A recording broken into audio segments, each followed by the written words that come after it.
Alright, it's been a minute since we've done one of these, and I've experienced quite a bit of media and other things since the last one, so let's just dig into it.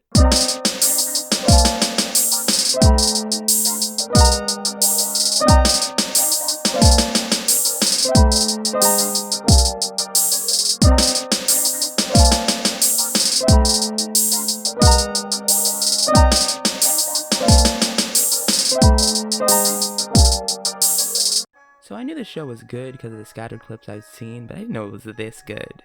I've only seen like 4 episodes and I'm already in love with it. Everything about it, other than the theme song, is a step up from the previous series. The animation is 100 times better than anything we've seen before.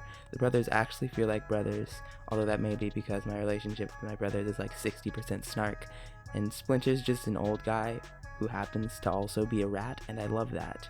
And they spread around some of Mikey's usual wackiness and make him the artsy one. I think that's genius. It's wonderful. Anything that I would complain about is a nitpick or something that I just point out because I like being snarky. Even in the first few episodes, there were a bunch of moments where I had to pause the show because I was just laughing too much. If you haven't already tried it and you're even kind of interested in TMNT, it's a disservice to yourself not to try this out. So I watched all of Dear White People at the beginning of quarantine, and I recently started a rewatch because it's interesting and it's a good show. It deals with a bunch of different racial issues, but also things like death and abortion. It's really good. Personally, my favorite episode is the Hotep one in season 2. I don't want to spoil the show, but if this sounds interesting to you, or if you've already seen something that sounds interesting, you should watch it. Yes, the concept of piracy. I think the moral argument against piracy is flawed in most cases, specifically in cases against large corporate conglomerates. People will talk about how if you can get something legally, piracy is immoral, but a lot of times, getting it legally is like buying a Blu-ray. I don't have a Blu-ray player. I guess our PlayStation, but that's it. I can't carry that around with me. Besides, corporate conglomerates have more than enough money to afford me watching their show without paying them.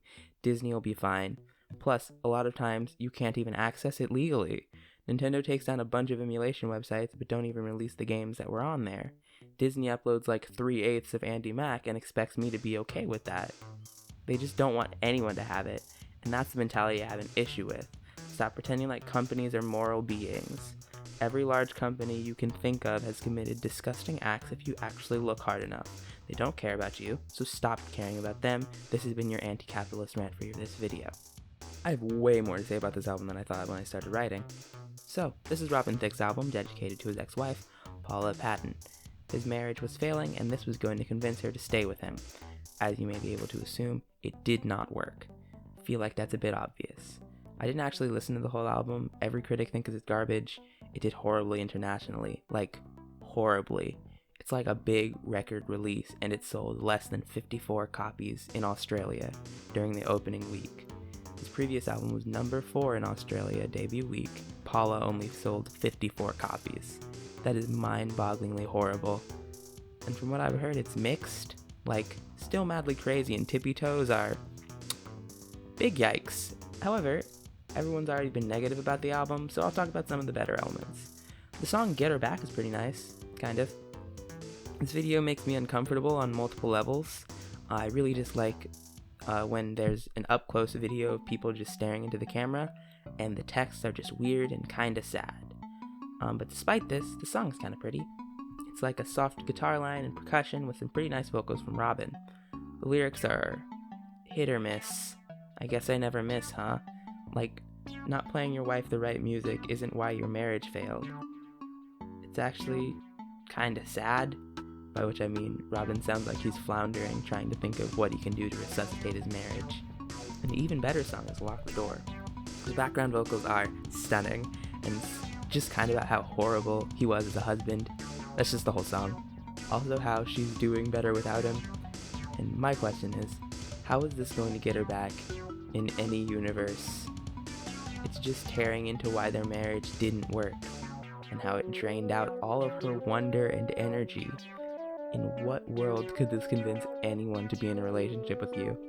I'm not complaining, it's a great song, I just don't know what he thought he was doing with this. If you want a more in-depth look at Paula, I recommend this video by Todd in the Shadows. It's really good, so is that whole channel, it's in the cards. It's a full review of the album, including the circumstances in which it was produced. Worth your watch if you want to know more. I'm now fully removing the pretense that this is a media review series. Tea is a beverage made by distilling the flavor of leaves or roots into hot water. You can do this by placing tea bags full of leaves, or in the case of loose leaf tea, a metal steeper into hot water and just letting it sit for a few minutes. Also, sometimes you can just put the thing into it, like with ginger. There are tons of different kinds of teas, and they're split up into two different camps.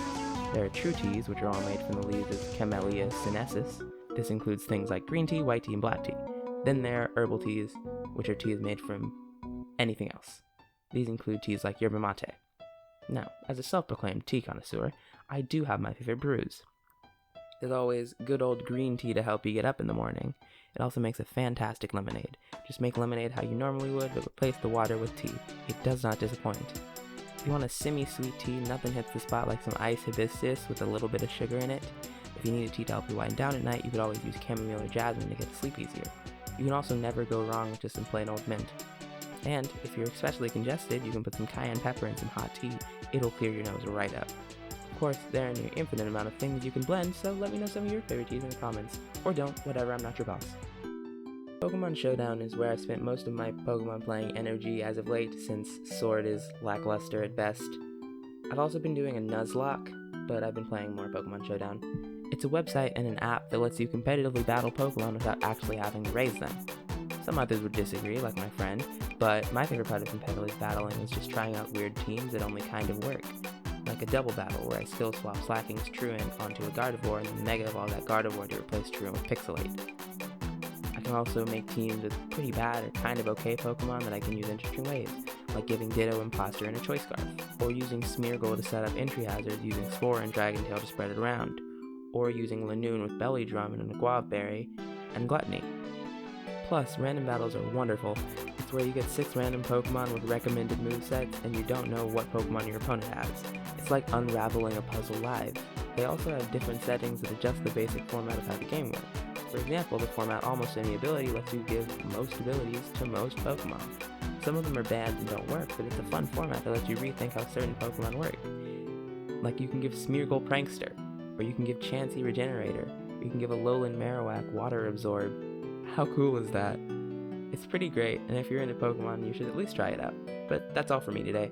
Don't forget to distrust authority, and I'll talk to you later. Peace.